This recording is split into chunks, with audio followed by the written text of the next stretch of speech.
So, everything we do here on our How to Influence channel is about how to communicate better. And lately, I've been kind of on a theme of internal dialogue. I really do believe that you've got to start with yourself and how you communicate to yourself before you can effectively communicate well with others.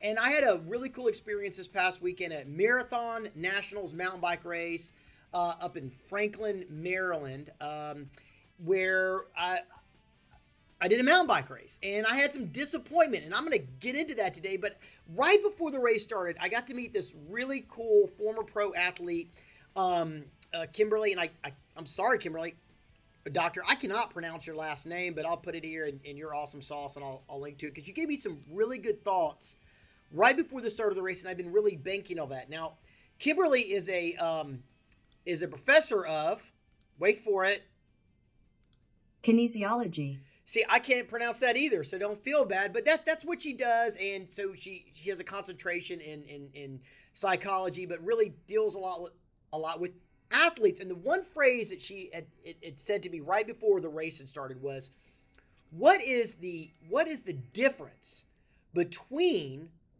two Olympians? Physically, they're both highly engaged, they're highly trained, but it's all up here." And there's this famous phrase in golf. I was a golfer a long time ago.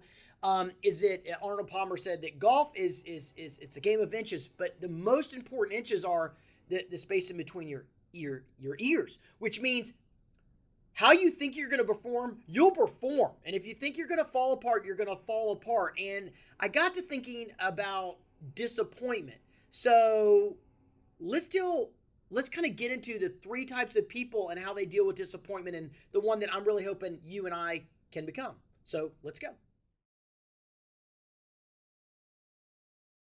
So I took the time to get into Marathon Nationals. It's a mountain bike race. It was really tough terrain. It was a fun course, but a pretty brutal course. And sometimes things go south really quick, and they went south for me. I actually got through all the really tough sections of the mountain bike course. I mean, I was down through the baby heads and the crazy rocks and all the fun stuff.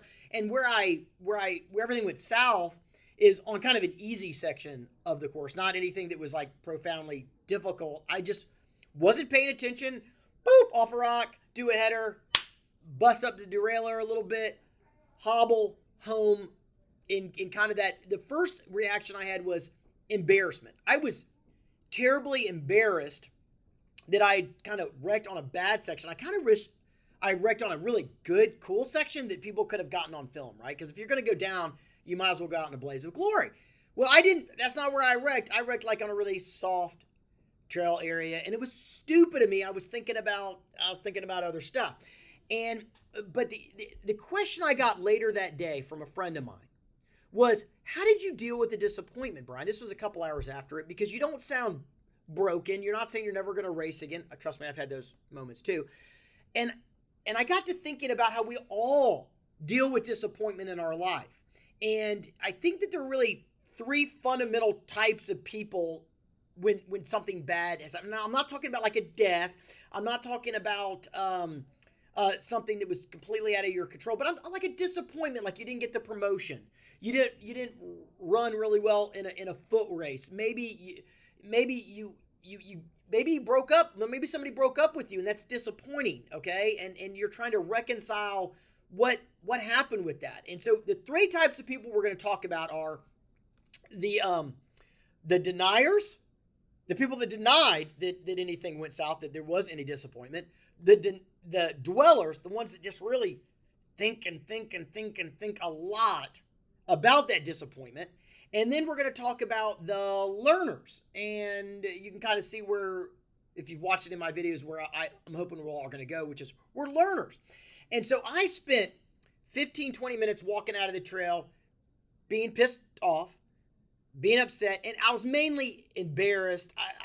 Look, sometimes things go south and that happens, but I was embarrassed that I was having to walk out of this trail, and I had friends there, and it was a little embarrassing. It was a little embarrassing, I must admit. And but I noticed that when I was talking with my friend later in the day, that by the time I made it out of the trail and on the road, which is another long walk back, I was really thinking about lessons.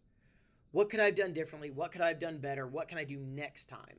And based on his question about how you deal with disappointment, I started doing some research. And I found, look, I'm only going to get into one pretty interesting article here. And once again, it's another PhD with a last name I cannot pronounce. I'll put the link to her article below. But her basic gist is that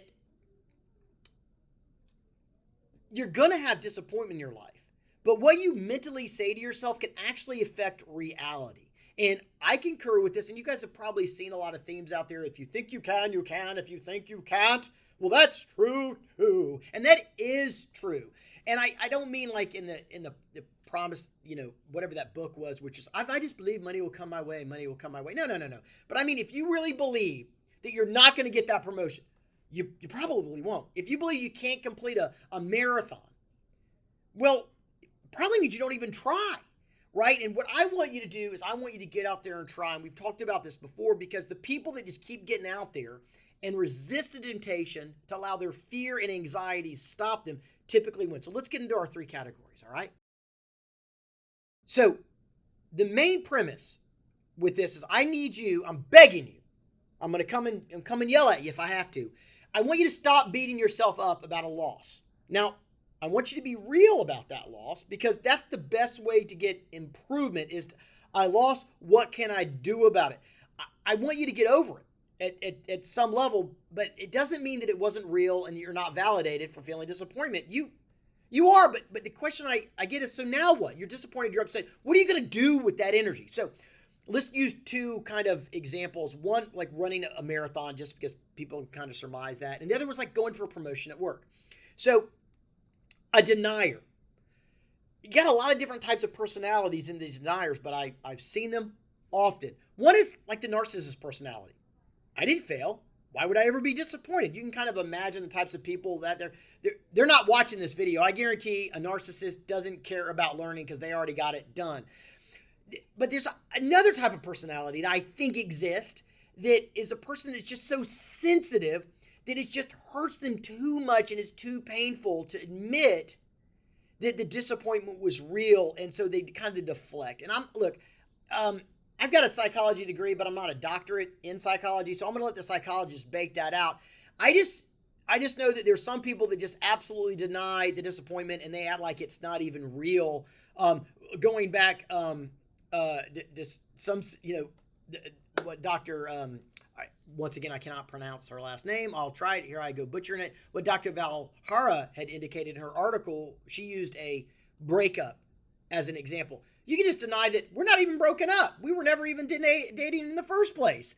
You can deny, I didn't run for a marathon. I didn't even try to run a marathon. I was only going to go out there for a 5K. So you just completely deny that your goal was to run a half marathon or a marathon. So I can't deal with those people. They're not even on this video. They're not learning anything. So let's kind of get to the next one, because I think that's more important for our lesson. Okay, number 2, dwellers. And man, my buddy that called me up, he's a dweller.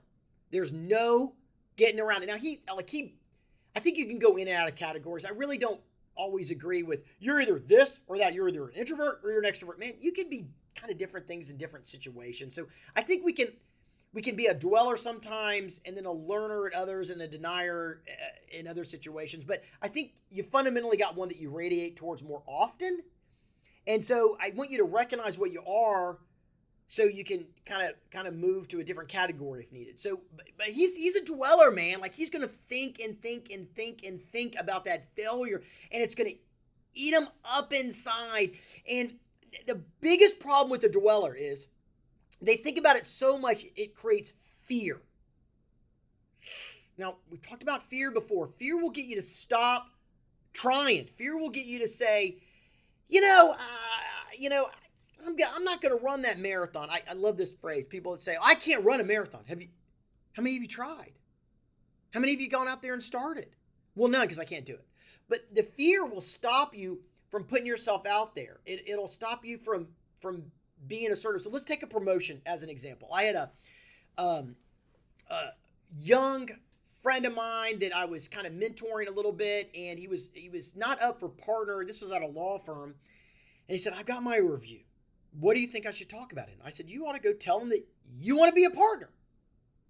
And he goes, but I'm not going to, but they're never going to approve me being a partner. I haven't been there long enough. I don't have the experience yet. I go, right, they're not going to allow you this year. You know that, right? But your goal is still to become a very young partner. That's still your mission. And why don't you tell them what your mission is? You're not going to get it this year. It's going to be a little fail. It's going to be disappointing for you not to get it this year. But will it help you get it next year, the year after? You're being direct, you're being honest, and you can take the disappointment of not getting it this year. So why don't you go in there and try? Why don't you go in there and pitch it? He pitched it. And guess what? No. He didn't get it. He was disappointed. He didn't get it. He got it the next year, though, which was still 2 years earlier than had he not started to press and try before. So the issue with fear is I think it stops really awesome ideas from being presented. I think it stops great people from doing great things because they're so concerned about the disappointment. They don't sign up for that mountain bike race. They don't sign up for that marathon. They don't ask for that promotion. They don't ask that guy or girl out because they don't want to get disappointed. Well, disappointment's going to occur. And if you start to really radiate onto this third category, maybe it'll free you up to try a little bit more and to kind of dissipate the fear. The fear always exists. But maybe you can handle it a little bit better. So one thing that Dr. Valhera, I don't even know if I pronounced it the same way as I did earlier, not my gift. It's disappointing to me, for sure. But the one thing that she really points out, and I think a lot of people would agree with this, is that if you think the same thought over and over, you'll start to assign truth to it. And then that belief, she says, that belief you're going to see through your own cognitive lens, and that belief is how you start to see the world. Now, I did an experiment about eyewitness testimony. I'm a lawyer by trade, if some of you don't know. And eyewitness testimony is really the worst kind of testimony because you see things differently through different cognitive lenses, and you have your own personal biases that come into play. So eyewitness testimony, and it's not that the person's trying to lie, it's just they see things through their own lenses. So there's a ton of science on this. If you're interested, I can start to dig deeper, maybe bring in some smarter people in this category. But know this.